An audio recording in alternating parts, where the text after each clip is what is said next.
Welcome back to another edition of MindFit. My name is Robert Aceves, and I'm here with Neil Babins. How you doing, Neil? I'm well. How are you doing? Good. How was your week?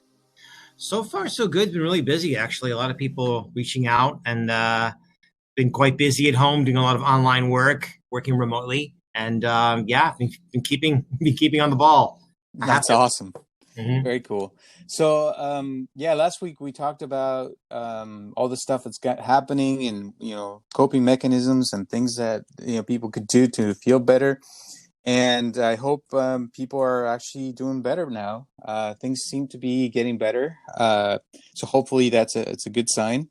And hopefully we go back to some normal at some point. I heard we're starting to open some states, so hopefully that's a good sign.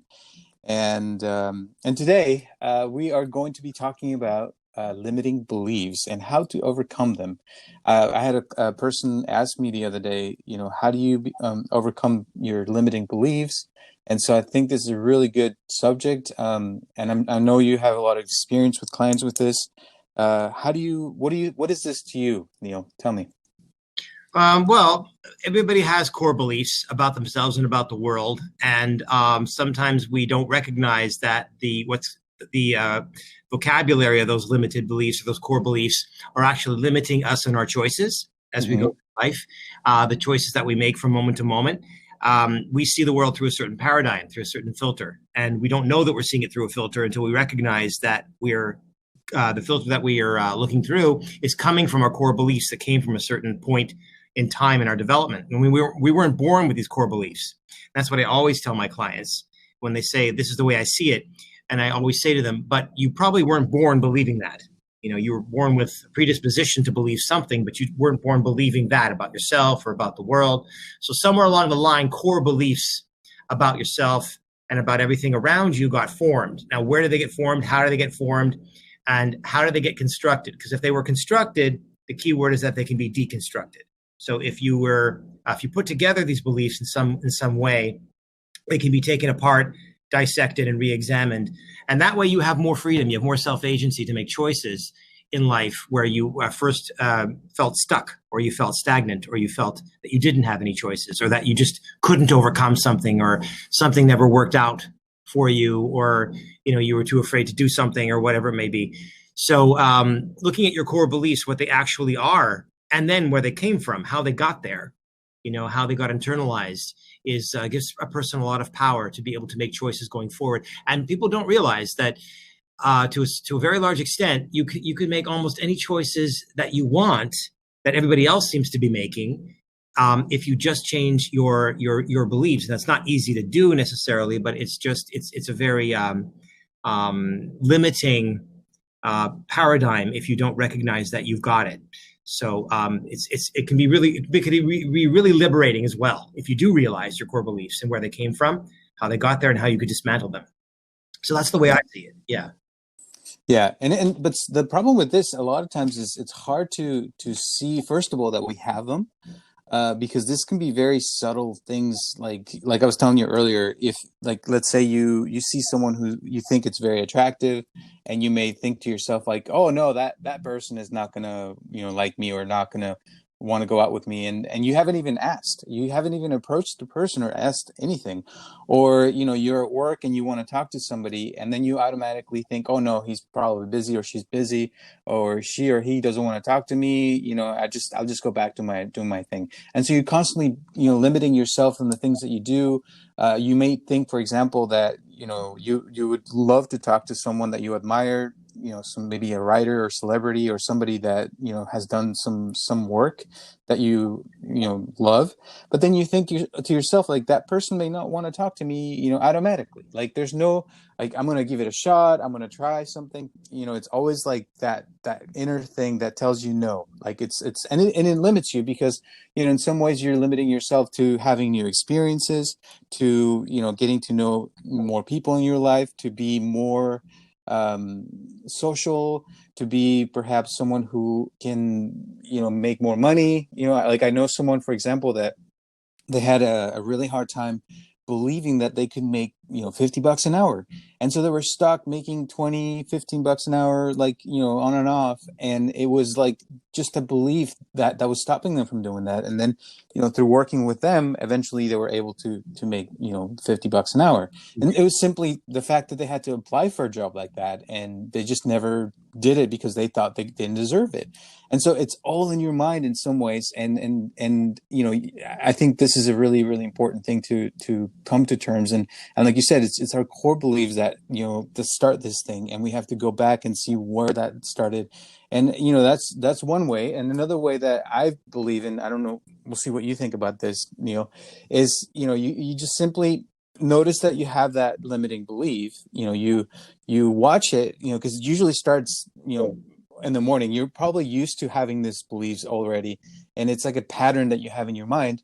And so you basically have to challenge it, and start, noticing these things and becoming aware of them. And then eventually that's how you can break those patterns, right?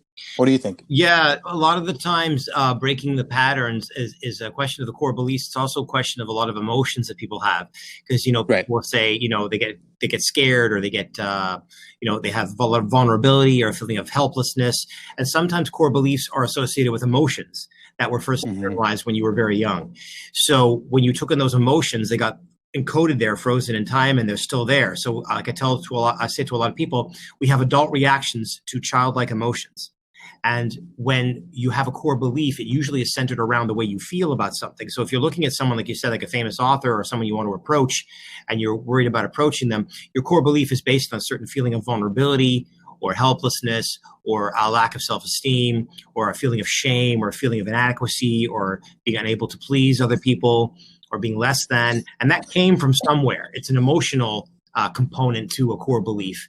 And we want to look at where that belief came from and ask ourselves a question. One of the phrases we use is we say, whose voice is that? If you say, I'm not good enough, or I'm not adequate to approach that person and talk to that person, I might say, whose voice is that? They say, well, it's my voice. I'm saying, well, it's your voice now, but whose was it back then? It doesn't mean someone came right up to you into your face and said, you're not good enough. Could be, but it could also be something you internalized, something you took in as the truth based on a certain situation around you. It could be very indirect as well. It was an interpretation that you took in usually as a young child, or as an adolescent. And that became your core belief about yourself. And you processed it. And now when something comes up in your adult life, automatically, without thinking, without any filtering, it just becomes your automatic way of responding to something. And then what we do is we sort of rationalize that core belief, and we call it our, quote, opinion. It's just the way I see it. It's just my opinion. It's not something, right. You don't do that. It's inappropriate. I mean, I'm not that kind of person. I'm more shy. I like to work slowly, or whatever your rationalization is. It just sort of coats the core belief. So it's a lot of it has to do with the way you feel, and a lot of the way you feel has to do with what happened a long time ago. Oftentimes our emotions, we think we're really having a current feeling. We are, because what's happening in the moment is triggering something or activating something from a long time ago. But the feeling is coming from a long time ago. The belief is coming from a long time ago. So so core beliefs could be traced back, and we have to sort of look at how they got written. It's sort of like a cartoon, like an animation. It gets drawn, it gets designed, it gets colored, it gets, frame by frame. So we kind of look back at where did that come from? Whose voice is that? Or whose coloring is that? So yeah. And a lot of times, these things are, because we feel like we don't deserve something, or, that we're not worth it, or that, that things are not for us, or we're a failure, or, we just feel incompetent in some way or another. And like you said, it starts from, maybe we had an experience when we were younger that made us feel this way, or we just, basically got it from our parents because they felt like they were not, worth it. And, this thing is really, it's like I said, it's a mind pattern that we learned and that we continuously bring back to the present, and we feel like this is the way we feel, the way we think. And a lot of times it's also hard to see. And unless we become conscious of this, that we have this, it's really hard to change. We can't change something that is not in our conscious awareness. So it's important to realize it first and see, where am I limiting myself? What things am I not allowing more into my life? And this could be the amount of happiness that you have. You may be happy, and I'm not saying that you're not, but what if you could be happier than that? What if you could make double the money that you're making right now? What if you could really, like, for example, right now with the whole, virus thing that's going around, some people think and feel like that's it, that's the end of the world. But what if there are new opportunities? What if there are things you could do right now to improve your life and change things and start a new business? What if there's new businesses to be made right now? I know there's a lot of restaurants and a lot of companies that are going under, but at the same time, there's new opportunities that are coming up. There's new innovations that are starting to show, and I've seen a lot of really cool things lately. Mm-hmm. So it's about repatterning yourself. It's about coming up with new ideas, changing your mind, moving forward and believing in yourself. But the thing is, in order to do that, you have to first start understanding, where you're coming from, looking at those core beliefs. When did you learn that it was okay to be a failure, or to be, to feel worthless, or feel like you're not, that you're weak, or that you're not, worth of something. And really, I don't know if you've ever experienced this, but once you start doing something, the first time you do it, it may not be the best, but once you start it, it kind of gives you this confidence that eventually you can start working with, and then eventually you can actually become successful at that. It happened to me multiple times, and I'm telling you this also because of that. Have you? Oh, for sure. There was a point along, everybody's got those beliefs from their own background, from their own history. Everybody has a story, and Right. when you start to dismantle that story, many things open up for you. I mean, if I was to look back now, just on a personal level, 10 years ago, and propel myself forward 10 years and say, this is going to be you 10 years from now, I would not have believed you. And I know that people say that all the time. You go, yeah, it's an old story that people tell, but it's really the truth. In my particular case, because of this dismantling of core beliefs. And in order to dismantle them, you have to challenge them. Challenging beliefs is a really big part of my work. And you ask a question, that's the belief that about yourself that you internalize, not being good enough, not having enough self-worth, or whatever it may be. And you say to yourself, wherever you got that from, was the message correct? Not morally correct, but was it correct? Was that person who made you feel that way, were they right? Were they right about what they said? Were they right about the way they made you feel? Is that something that you deserved, that you actually intrinsically deserved? And very often you'll find the answer is no. And then as the answer becomes no, then you start to challenge how you formed that original belief, and it starts to unpeel itself. But absolutely, it's true. I mean, you look around you and notice how many times you automatically say no, or I can't do it, or that's not for me. It's not within my reach, or that's great for them, but it's not great for me. And true, it comes down to personal taste when it comes to like certain things. But like you said, the world is opening up now. I mean, what's the new normal, or the relative new normal once everything lifts from the lockdown? We don't even really know.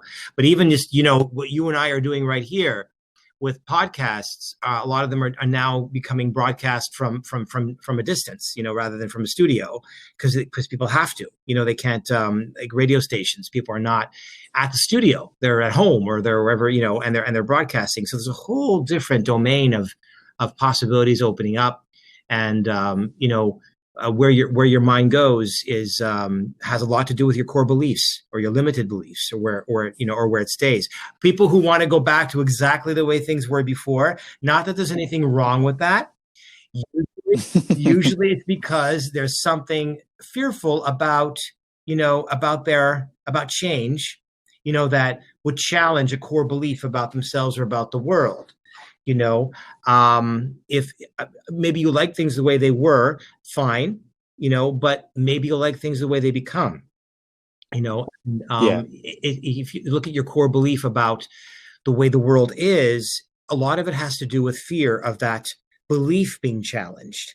because for things to change on that level, on the macro level that they may change, people have to change the way they see a lot of things about themselves, about the world, about what's the status quo, their modus operandi. Everything's going to have to shift a little, and that's scary, for a lot of people. But if your core belief is too limited, it becomes too scary, and you want things to go back exactly the way they were before, as opposed to just being open to the possibilities that are out there. I don't know. I think the world may shift in a positive way. It's hard to say, but the online phenomenon is becoming much more of a phenomenon. So really, you're not going to be able to avoid that. I mean, I was going in that direction anyway. I think this just personally, I just think this amplified it, accelerated it. That's the way Yeah. Yeah. Totally. Yeah. And I also feel like you can always improve, and a lot of times we fall into that trap that we already know everything, or that, there's nothing new out there, no new possibilities. And there are people like I said the other day, who had jobs where they worked in the restaurant industry, like, waiters and people who had never, dealt with technology, and now they're going to have to deal with it, if they want to survive, because who knows when the restaurants will go back to normal, if there's ever that normal again. And so, that part of it is limiting as well. When you want things to be the same and you're not open to change, that could limit yourself as well. Also, people who have some kind of, what do you call this? If they feel like that they have some condition or thing that cannot be changed, could have limiting beliefs. They could feel like they're not, they couldn't do a job. Like, people, for example, in acting, people with Down syndrome were never a thing until recently.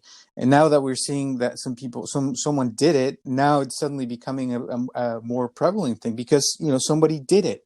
So once you do something that no one's ever done before, it suddenly becomes like, oh, well, that's a thing. Like, you could do that. And there's so many people who have multiple conditions that, you would never imagine could do things, and they do, and that's a beautiful thing to watch and to see. And there are people, for example, who feel like they're ugly, or that they don't have, what it takes to be famous or be a celebrity. And then they try out, and then they become famous. And the reason why they become famous is because they're people who can be memorable. You can remember them. And I'm not saying that they're ugly or not. I'm just saying that you never know what's going to work and what's not going to work until you try it. And that's the part that we're talking about, that part that's stopping you from trying things, from being that person that goes out there, into American Idol and tries singing, or someone who tries their own business and tries selling something that nobody has ever sold before, Yeah, one thing you can also do is if you have a vision of yourself accomplishing something, or rising up to something, if you look around you, if you have doubts, self-doubts, if you look around you at your world, you'll always probably notice there are some people in your life. We call them allies, people who see you the way you want to be seen. And it's not because they're naive, and it's not because they don't really know you very well.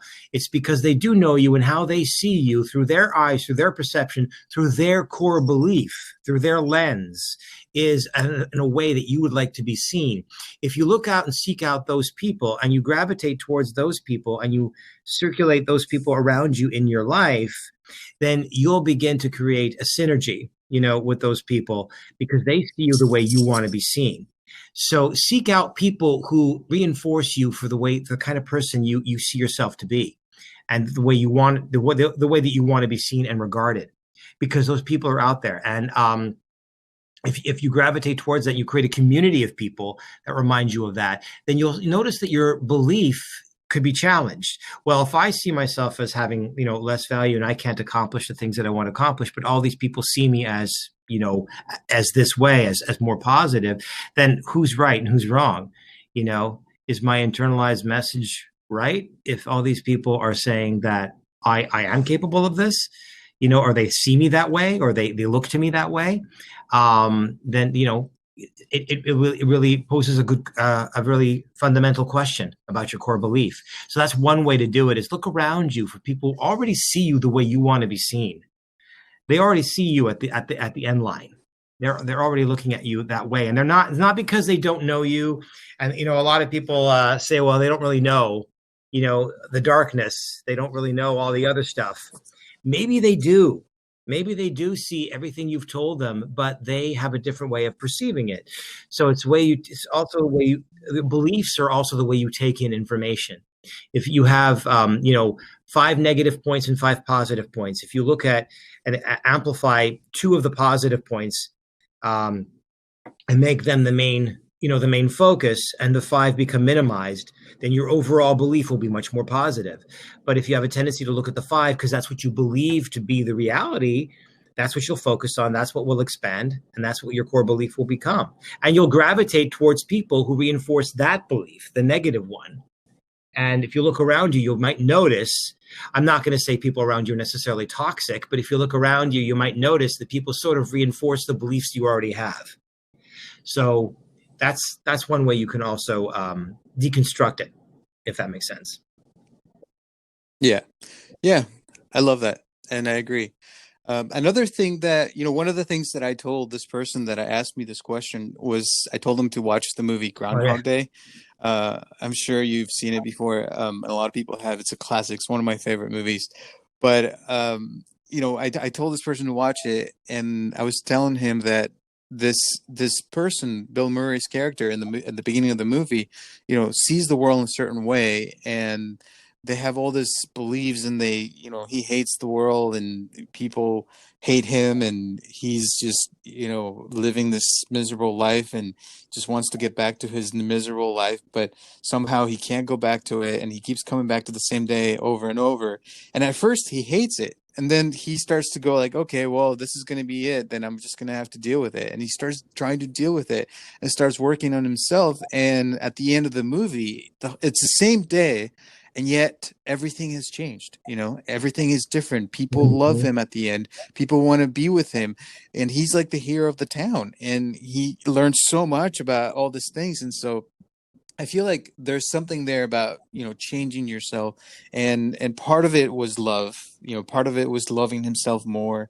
And by loving himself, he was able to love other people, and he was able to do stuff for other people. And by him, not just thinking of himself, he was able to change a lot of things. So I feel like, working on ourselves and learning things, because he was educating himself in multiple ways, reading books. He was learning how to play the piano. He was learning, poetry and different things, because his goal was to get this girl to love him back. And at first he had a really hard time doing that, but then eventually it happened.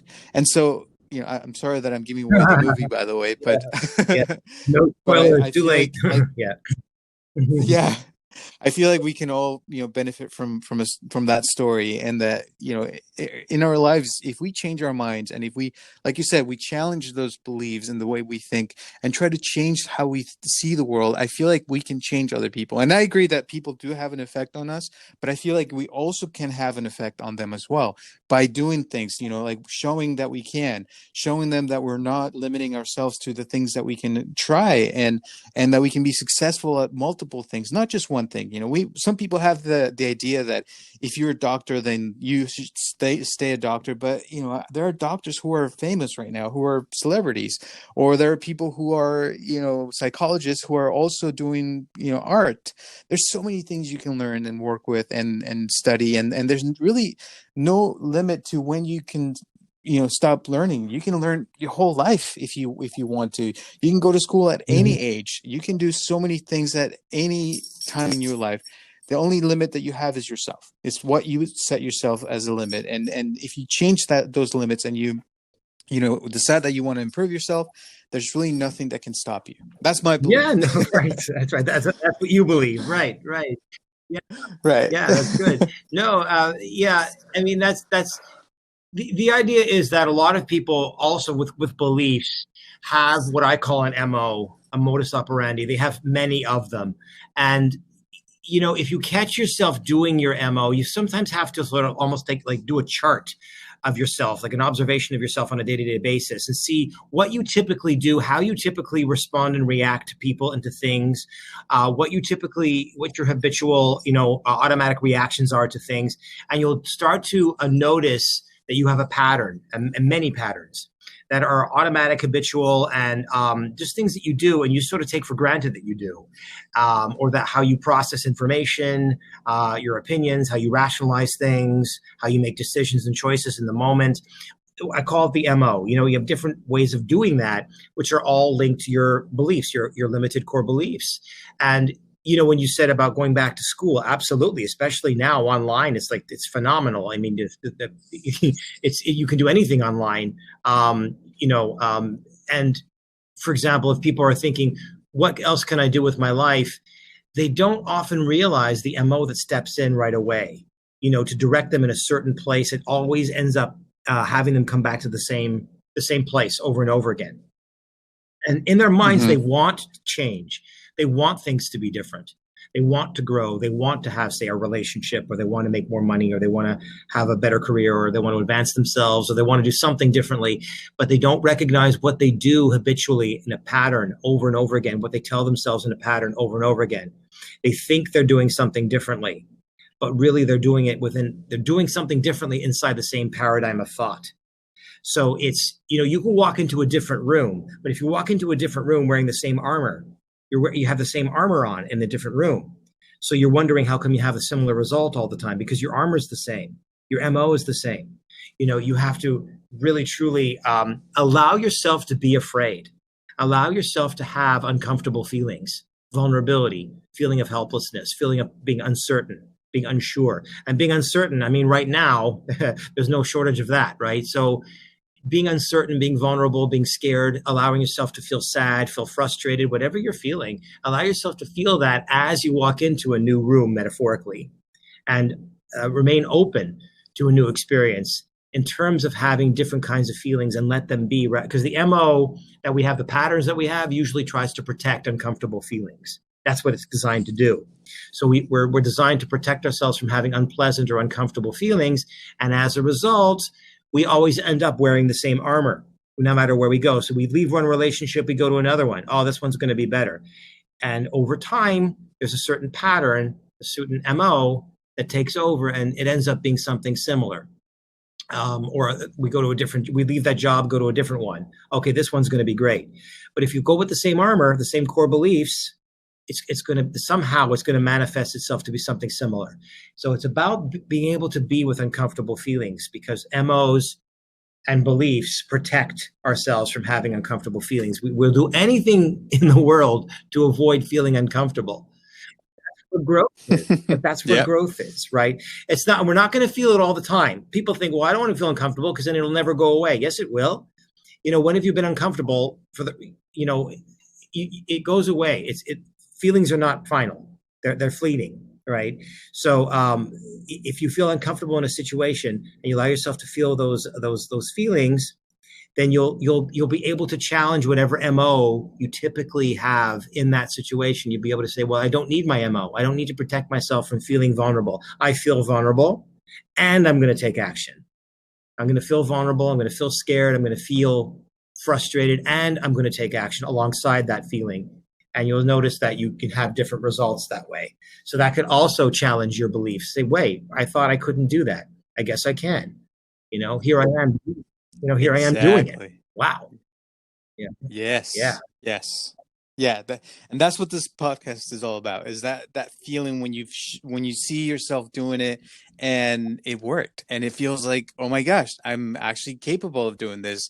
Or, you start to become more confident. You start to feel more energized because you see yourself as doing it. And even if you fail at that feeling of actually having tried it makes you feel better, because you tried something and maybe it didn't work. Maybe, you talked to that person that you felt was attractive, and then you realize that they're not the nicest person, but at least you tried, right? Or what if you tried and they actually like you back? You really never know until you tried. Or, if you try a business, you never know if people are going to love it or not until you put it out there.